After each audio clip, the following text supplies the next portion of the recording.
Okay, have you seen that video by now of the mom who had 2 babies in France, and she brought up tummy time to the pediatricians there, and they were like, no, we don't do that. Don't put your baby in positions that they can't get into on their own. Tummy time's not a thing. But you know, if you live here in the United States, or if you've been around my page for a while, that tummy time is a big thing, and it is important.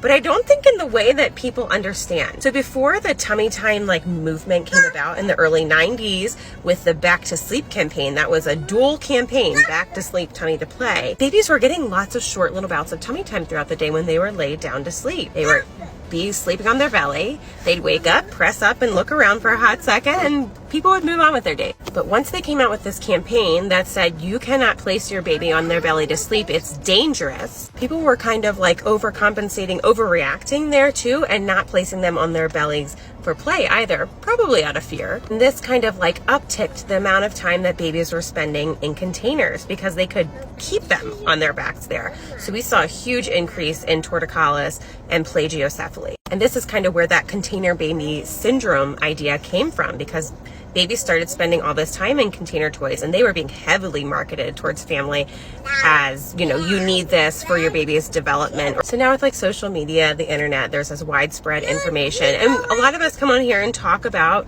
the importance of tummy time. And so I think parents get really stressed out about it, that it becomes this big to-do, oh my God, I have to fit tummy time in. And parents are being told things like, your baby has to do an hour of tummy time a day? Oh my gosh, that's crazy. Your baby needs to roll in to tummy time after a diaper change for a few minutes, and you can sit and chit chat with them.